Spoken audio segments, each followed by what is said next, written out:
everyone, Haley here. Welcome to Brand New Congress's live stream event. Thanks for joining us. This is our first national live stream, and we couldn't be more excited. Woo! Real quick, before we jump in, I wanted to give you an overview of what we will be discussing tonight and who our wonderful speakers will be. Issy will be giving a brief overview of BNC. Mary and Shoykat will be talking about our big economic plan and platform. Taking us out of here tonight will be Alex, Nassim, and Issy talking about candidate nominations and requirements. After we wrap up the live stream, don't forget to stick around for a brief Q&A covering comments that you will comment below and questions sent in through email from a form we sent out a few days ago. With that, let's get started. Over to you, Issy. Hey, why can't we do everything we need to do to fix our country? There are so many obvious solutions that need to be implemented, but we hit a brick wall when we try and get them past Congress. Yep. Why is that? It's because Congress is full of hacks and sellouts that have gotten comfortable making a living off of the backs of hardworking Americans. Sure, there are a few good people in there, but they can't get anything done when they go up against the interests of special interests running our government. The system is rigged. Yeah, it is. So let's just get rid of these corrupted sellouts. Brand New Congress has a plan to do just that. We are going to run more than 400 extraordinary, ordinary Americans, the people who do the work that keep our country going. We're looking for nurses, engineers, factory workers, moms, dads, and other hardworking people who make our communities better and better every day. And by running these candidates as a single, unified campaign, just like a presidential grassroots-backed race, we will be able to run a sophisticated and organized 50-state operation that will overwhelm existing incumbents in their primary elections. Once elected, they will pass a bold yet simple plan to get our country back on track and repair our broken democracy. And what is that plan? Let's hear from Mary and Shoykat. Thanks, Izzy. And so our country's a little bit in a do or die moment right now. People are suffering. The young are buried in debt, while the elderly are having to choose between food and medical care. A majority of Americans are one paycheck away from being on the streets, and as factories shut and the middle class erodes away, life expectancy is actually going down in a bunch of parts of our country. More than 2 million Americans, mostly Black and Latino, are spending their lives behind bars right now. That's more than any other country in the world. And all this time, we're also living under this looming specter of climate change, creating the worst humanitarian crisis the world has ever known. Right? You see, we're actually currently living in two countries. There's the country you hear about in the news. That's the one where GDP is rising, the recession's over, jobs are increasing again. But the ones enjoying the fruits of that country have mostly been the top 10%. That leaves a second country for the other 90%. That's one where wages have been stagnant for 40 years. Wealth is being leached away to the rich. Safety nets are being cut away every day. Kids are being sent straight from school to prison, and families are having to turn to pawn shops and pay lenders just to get by. And this is not just some fairy tale nightmare. It's a reality for a majority of Americans. But those running your government and talking to you from the media, they don't see the problem because they largely live in the country of the wealthy. There is no question that the problems we face today are dire. Climate change, rising wealth disparity, and our inability to act are not just small issues that we can slowly overcome. They are the kinds of problems that have ended societies in the past and are posing a real threat to our society now. Solving these problems are not just a matter of justice or fairness or morality. This is a matter of doing what we have to do to reverse the decline of our nation. That's right, Mary. But here's the good news. We can come together to overcome huge threats to our society. Yeah, we can. We can. We didn't win World War II by taking small, pragmatic steps to build our industrial base. No, we, as a nation, took the challenge head on, came together, and we did it. We put a man on the moon. We fought, and we continue to fight together for equal opportunities. We can do great things when we just get the gumption to do it. Yes. We need a plan. Woo! Yes. One that we can all rally behind to reform this nation. We are not interested in managing the decline of our country or offering small incremental solutions. We know we have big problems and we just want to fix them. So let's partner with business and labor to build America's missing industries and crumbling infrastructure while investing in the sustainability of our nation. Unemployment will be virtually eliminated, wages will be pushed up dramatically, and our economy will be based off of real production and not financial speculation.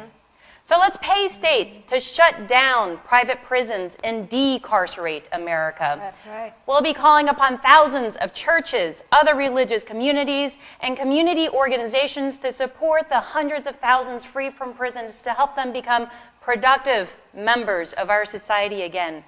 And normally this would be an impossible dream, but with our economic rebuilding plan, there will be plenty of great jobs for everybody, which makes this whole thing work.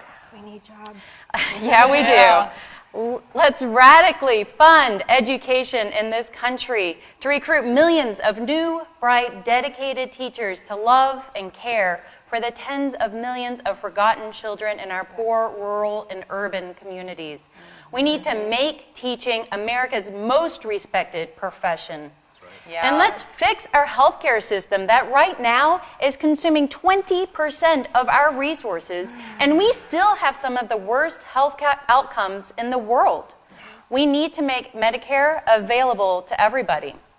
And let's fix our tax system to dramatically reduce middle-class taxes, make it effortless for workers and small business people to file their taxes, and eliminate unfair tax write-offs for big businesses. That's right.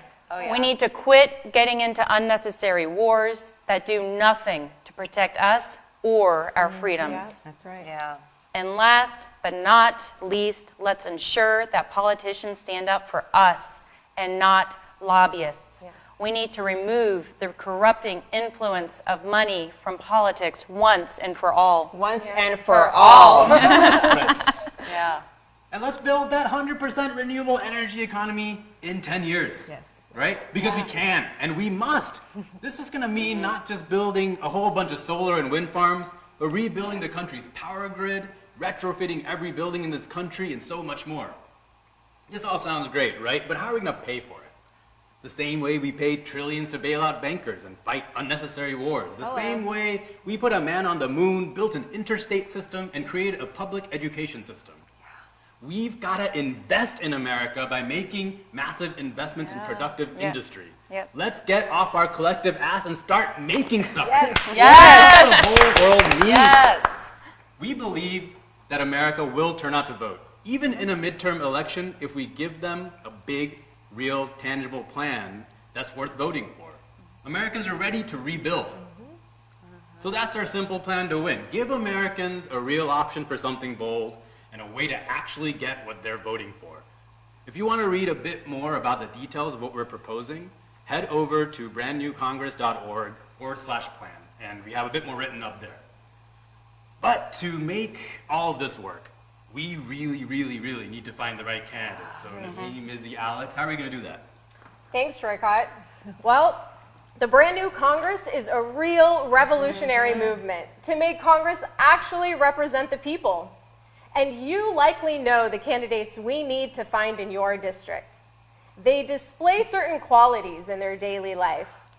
They're courageous and dependable. They're fighters that have shown a willingness in their lives and their careers to put themselves on the line for other people. They're teachers, doctors, small business owners, pastors, youth leaders, nurses, principals, hospital administrators, and moms that sacrifice and fight for other people. Justice and fairness, they're not just words for them. They're guiding principles in their lives and their careers. They're hard workers. They're the best of us. The idea of being a politician actually turns their stomach. They see the greed and dysfunction in DC, and they want no part of it. They're too selfless and dedicated to their communities to go waste their time in DC as a voice in the wilderness. But we believe that they will go, if we give hundreds of them the chance to go together as a group and to govern in the majority.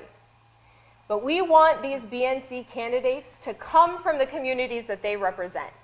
This will be the first Congress that will fully represent African Americans, Asian Americans, Latinos, Native Americans, and at least half of which should be women. That's right. Like the vast majority of Americans, we don't believe in any right-wing or left-wing ideological silver bullet that'll magically fix all our problems. So we're ruling out anyone who, for example, believes that simply slashing the government will solve everything. And we're also ruling out anyone who believes that simply growing the government will solve everything. And so that's why we're proposing a post-party solution by running Republicans, Democrats, and independents who can all agree on a plan for solving our greatest challenges. Speaking of challenges, we have to find these candidates. Yes, we do. Yes. This won't be easy. That's why we need your help. All BNC candidates need to match the following 3 criteria. First, as we listen to the story of their life, we need to be able to clearly recognize that they have served their communities well and won't sell out once they get to DC because many of their life choices have put others in front of their own self-interest. They are good, honest, selfless leaders in their communities, fields, workplaces, or religious organizations.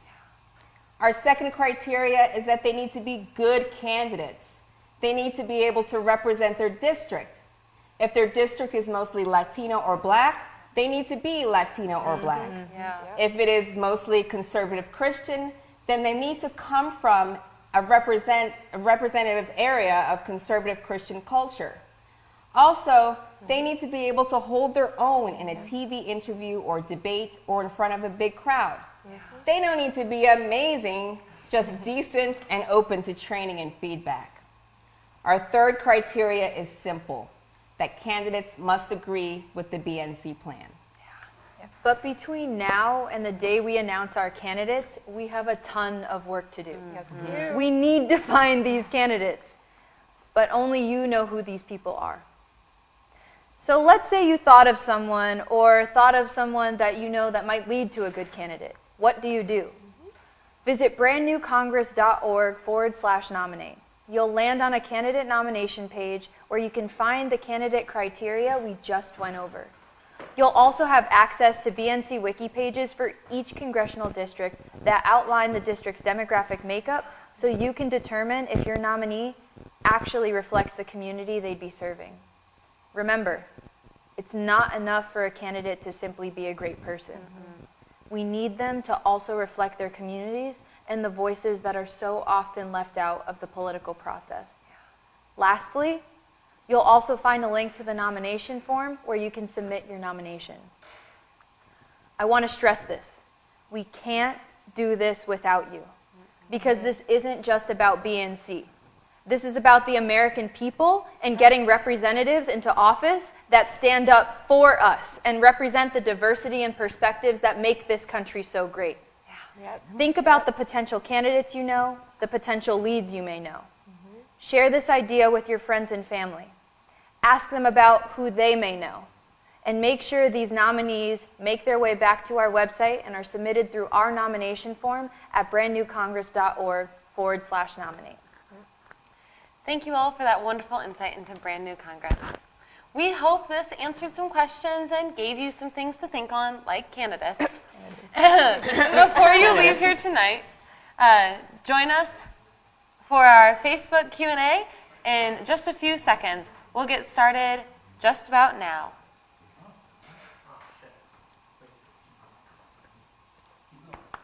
Yeah, so we'll be going for the Q&A. Yeah, going for the Q&A. So, to start us off, we're going to do a few questions from our email list. And that first one that we want to stress is, what is the platform to which BNC candidates must adhere, and how will that be enforced? I can take that one. So the platform is, everything that we just went over to serve the needs of the American people right now. And we've gotten this question before about what that adherence would look like, and the way I've broken it down is into two parts. So we just went over the criteria that Izzy talked about in trying to find candidates who have demonstrated in their lives that they have integrity and they hold the values that we're trying to bring into Congress. So that's why this recruitment period is so important, because that's going to be an indication of how they're going to be in Congress.